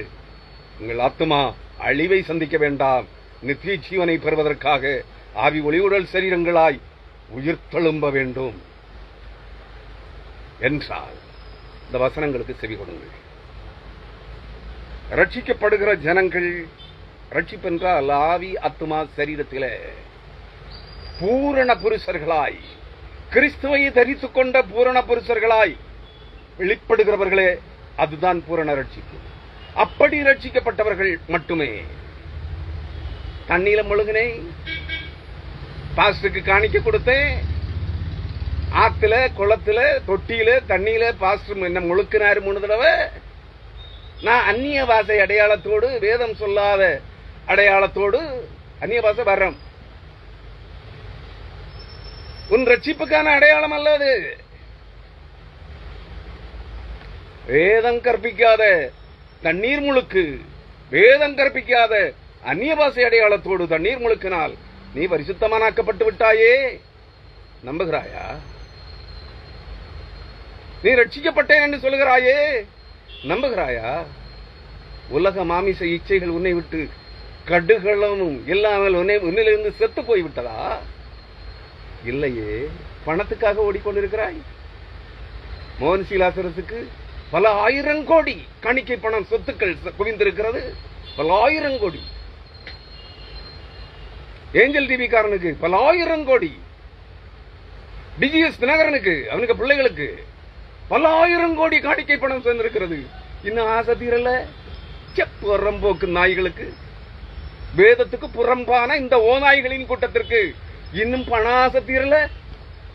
உலக மகிமையை பின்பற்றுகிற, இந்த உலக மகிமையிலே பெற்று கொண்டு சுகம் காணுகின்ற இந்த சுக அனுபவங்கள் இன்னும் மாறல. இவனெல்லாம் எப்படி ரட்சிக்கப்பட்டான்? கேட்க மாட்டீங்களா? ஏன்னா நீங்க வேதத்தை கற்றிருக்க வேண்டுமே, வேத வசனத்தை படித்திருக்க வேண்டுமே, அதற்கு அர்த்தம் புரிந்திருக்க வேண்டுமே. அப்ப எல்லாம் கேட்பீங்க. இப்ப எல்லாம் சேர்ந்து என்ன 100க்கு ஆயிரக்கணக்கான சபைகள் எல்லாம் சேர்ந்து எலெக்ஷன் வருது இல்ல, அதனால நீ பிஜேபியில இருந்தும் நாட்டில் இருக்க அனைத்து அரசியல்வாதிகளிடமிருந்தும் ஆளுங்கட்சி எதிர்கட்சிகளிடமிருந்தும் கட்டுக்கட்டா நோட்டு நோட்டா லட்ச லட்சமா கோடி கோடியா பணம் வாங்கணும். அதுக்காக எங்களுக்கு பின்னால கிறிஸ்தவ உலகமே எங்களுக்கு பின்னால இருக்குன்னு டிசம்பர் 2ஆம் தேதி கிறிஸ்தவ ஒருங்கிணைப்பு மாநாடு நடத்தணுமா? மாநாடு இந்த மாவிலையா அப்பம் சொல்றாங்களோ? 2ஆம் தேதி முடியல, இனி 9ஆம் தேதி நடக்காது. பணம், காணிக்கை பொறுக்கிகள், இனி அரசியல் கட்சிகள் வந்து கட்டுக்கட்டாக லட்சமாக கோடிக்கணக்காக மக்கள் கூட்டத்தை, கிறிஸ்தவ உலகத்தின் மக்கள் கூட்டத்தை, எங்களுக்கு பின்னால இவ்வளவு கூட்டம் இருக்குங்கிறத காண்பித்து அரசியல் கட்சிகளிடமிருந்து காணிக்கை பணம், அதாவது லஞ்சம், கையூட்டு வாங்கணும். அதுக்காக கிறிஸ்தவ ஒருங்கிணைப்பு மாநாடு நடத்த போறாங்களா? டிசம்பர் 2ஆம் தேதி அது நடக்காம போச்சு, மழை. 9ஆம் தேதி அதுவும் நடக்காது. ஒருத்தனாவது பரிசுத்தமான இருக்கான அந்த கூட்டத்தில்? அத்தனை பயலும் காணிக்க பொறுக்கி பிரித்தாளும் சூழ்ச்சிகளோடு கிறிஸ்துவின் சரீரமாகிய சபையை 5700 துண்டுகளாக உடைத்து சின்னாபின்னமாக்கிய இந்த காணிக்கை வியாபாரிகள், இந்த போலி பரிசுத்தவான்கள், காணிக்கை பறிக்கிற பரிகாரர்களின் கூட்டம் கிறிஸ்துவின் சபையை ஒன்றிணைக்கப் போகிறார்களா? நம்புறீங்களா? அருமையானவர்களே, ரட்சிக்கப்படுகிற ஜனங்கள் அதன் வெளிச்சத்திலே நடப்பார்கள். பூமியின் ராஜாக்கள் தங்கள் மகிமையையும் தங்கள் கனத்தையும் அதற்குள்ளே கொண்டு வருவார்கள். யார் இந்த ராஜாக்கள்? நீ பூமியிலிருந்து எதையும் கொண்டு போக முடியாது, அதான் வேதம் சொல்லுகிறது. அப்படின்னா இந்த வசனத்திற்கு, இந்த வார்த்தைகள் என்ன சொல்லுகிறது? பூமியின் ராஜாக்கள். யார் இந்த ராஜாக்கள்? ரட்சிக்கப்படுகிற ஜனங்கள். நீங்கள் ரட்சிக்கப்படுகிற ஜனங்கள் அனைவரும் ராஜாக்களாயும் ஆசாரியர்களாயும் அழைக்கப்பட்டிருக்கிறார்கள், தெரிந்து கொள்ளப்பட்டிருக்கிறார்கள். அன்பான என்னுடைய செய்திகளை கேட்கிற அன்பான கிறிஸ்தவ விசுவாசிகளே, புற சமய புற சாதி மக்களே, அன்பர்களே, நண்பர்களே, சகோதர சகோதரிகளே, பெற்றோர்களே, பெரியோர்களே, பிள்ளைகளே, இந்த செய்திகளை கேட்கிற நீங்கள் அனைவரும், நீங்கள் ரட்சிக்கப்படுவதற்காக தெரிந்து கொள்ளப்பட்டவர்கள், பரலோக ராஜ்யத்தின் உரிமை பங்கை பெறுகிற பரலோக வாசிகளாக்கப்படும்படியாய் தெரிந்து கொள்ளப்பட்டவர்கள், அழைக்கப்பட்டவர்கள், பரிசுத்தவான்கள் ஆக்கப்படும்படியாய் தெரிந்து கொள்ளப்பட்டவர்கள், அழைக்கப்பட்டவர்கள் என்பது உண்மையானால், நீங்கள் அனைவரும் ராஜாக்களாயும் ஆசாரியர்களாயும் தெரிந்து கொள்ளப்பட்டிருக்கிறீர்கள். ராஜாக்கள் சூரியனை போலும், பல 100 பல 1000 சூரியன்களைப் போலும், நட்சத்திரத்திற்கு நட்சத்திரம் வேறுபட்டிருக்கிறது மகிமையிலே. சூரியனை பார்க்கலும் பிரம்மாண்டமான நட்சத்திரங்கள் இருக்கிறது வானுலகத்திலே. அந்த பிரம்மாண்டமான நட்சத்திரங்கள் சூரியனை பார்க்கலும் பிரம்மாண்டமான நட்சத்திரங்களைப் போலவும், சூரியனைப் போலவும், சந்திரனைப் போலவும், நட்சத்திரங்களைப் போலவும் ஒளி வீசுகிற, நட்சத்திரத்திற்கு நட்சத்திரம் வேறுபட்டிருக்கிற மகிமையிலே ஒளி வீசுகிற அந்த நட்சத்திரங்களைப் போல ராஜாக்களாகவும் ஆசாரியர்களாகவும் ஆவி ஒளியுடல் சரீரத்தோடு எழுந்திருக்கிறவர்கள் மட்டுமே இந்த மகிமையை, கனத்தையும் பரலோகத்திலே, பரலோக ராஜ்யத்திற்குள்ளே கொண்டு செல்ல முடியும். அதைத்தான் அங்கே சொல்கிறது. பூமியின் ராஜாக்கள் தங்கள் மகிமையையும் தங்கள் கனத்தையும் அதற்குள்ளே, பரலோக ராஜ்யத்திற்குள்ளே கொண்டு வருவார்கள். அங்கே ராப்பகல் ராக்காலம் இல்லாதபடியால் அதன் வாசல்கள் பகலிலே அடைக்கப்படுவதே இல்லை. அங்கே என்ன? இரவும் பகலும் கிடையாது, ராக்காலம் கிடையாது. ஏன்? முழுவதும் வெளிச்சம். பரலோக ராஜ்யமே வெளிச்சமாய் விளக்காய் இருக்கிறது. இயேசு சர்வ வல்லமையுள்ள தேவனாகிய கர்த்தரும் ஆட்டுக்குட்டியானவருமாகிய இயேசு கிறிஸ்துவே அதற்கு ஆலயமாயும் விளக்காயும் இருக்கிறார். அங்கே உள்ளே பிரவேசிக்கிற அனைவரும் சூரியனை போலவும் நட்சத்திரங்களைப் போலவும் ஒளி வீசுகிறவர்களாயிருக்கிறார்கள். அதற்குள்ளே இருளும் இல்லை, இரவும் இல்லை. இருளை சார்ந்தவதே எதுவும், இருளையும் இருளின் அதிபதியாகிய பிசாசையும் பிசாசை சார்ந்த இந்த நிழல்களும் நிழல் வடிவங்களும் நிழல் தோற்றங்களோ அங்கே பரலோக ராஜ்யத்துக்குள்ளே சொல்ல முடியாது. நீ எவைகளை இங்கே சேர்த்து வைத்திருக்கிறாய்? இவைகள் எல்லாம் கொண்டு அங்க போக முடியுமா? ரட்சிக்கப்பட்டவன் எல்லாம் பல 1000 கோடி காணிக்கை பொறுக்கி சம்பாத்தியம் பண்ணி வச்சிருக்கான். இதையெல்லாம் கொண்டு போவானாங்க? அவனை பார்க்கிறவன் கேட்கிறவன் அத்தனை பேரும், அவர்களை பின்பற்றுகிற அனைவரும் hallelujah Shastram praise the Lord என்று சொல்லுகிறான். கர்த்தருக்கு மகிமை. ஏன்னா அவன கர்த்தர் எந்த கர்த்தருக்கு மகிமை செலுத்துகிறார்கள்? இவர்கள் காண்கிற இயேசு கிறிஸ்துக்கள் அந்தி கிறிஸ்துக்கள். இந்த உலகத்தில் இருக்கிற தங்களை பரிசுத்தவான்கள் என்று அழைத்துக் கொண்டிருக்கிற பரலோகத்துக்கு தினந்தோறும் போய் வருகிற இந்த பரலோகவாசிகள், இந்த நாதாரி ஓநாய்கள் அனைவருமே தங்களை அந்தி கிறிஸ்துக்களாக காண்பித்துக் கொண்டிருக்கிறார்கள். ஆனால் நீங்கள் இவர்களை கிறிஸ்து என்று நம்புகிறீர்கள். கிறிஸ்துக்கள் என்று. கிறிஸ்து ஒருவரே. அந்தி கிறிஸ்துக்கள் அநேகர். இவர்களை பின்பற்றுகிறவர்கள் எவரும் பரலோக ராஜ்யத்திற்குள்ளே தாங்கள் உலகத்திலே சம்பாதித்து வைத்திருக்கிற பல லட்சம் கோடி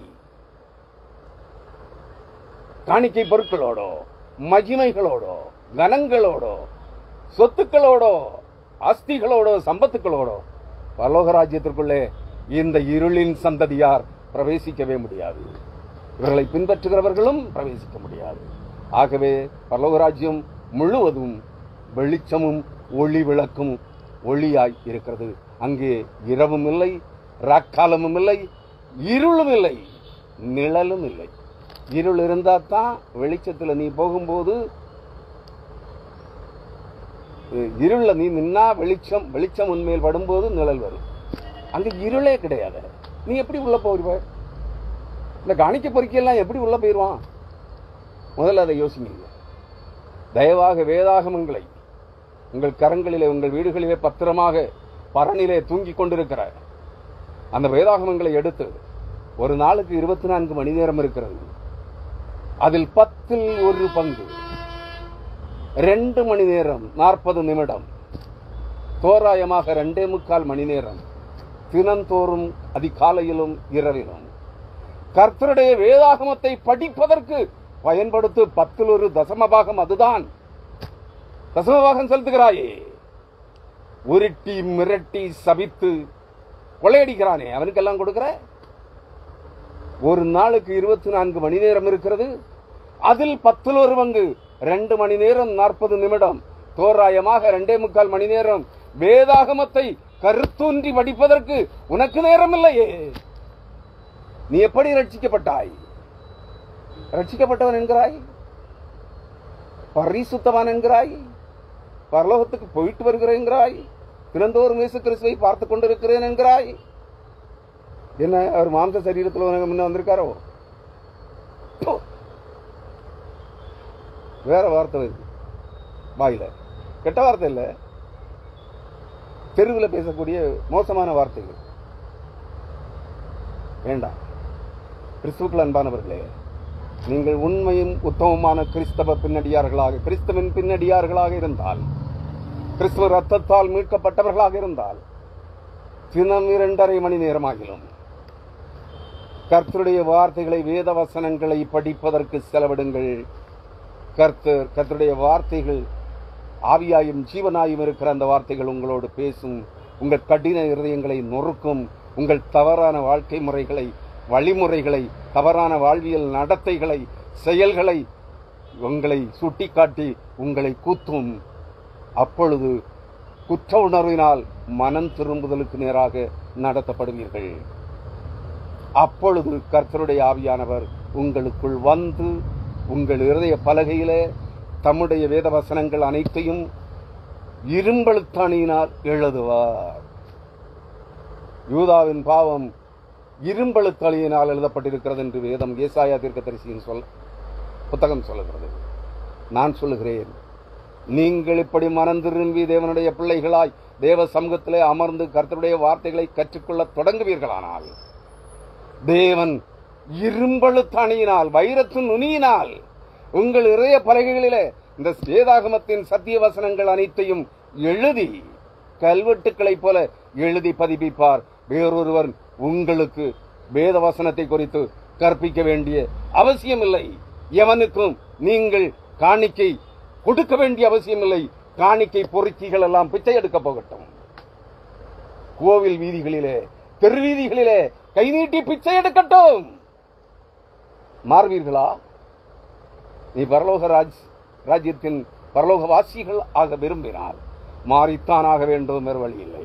நாட்கள் செல்லாது. அது உங்கள் விரைவாக, வெகு வேகமாக உங்கள் நடுவிலே கடந்து வந்து கொண்டிருக்கிறது. கர்த்தருக்கு சித்தமானால் நாளைய தினத்திலே மாலை 4 மணி அல்லது 4:15 மணிக்கு எசேக்கியேல் தீர்க்கதரிசியின் புஸ்தகம் 4ஆம் அதிகாரத்தின் முதல் பகுதியோடு உங்களை சந்திக்க விரும்புகிறேன்.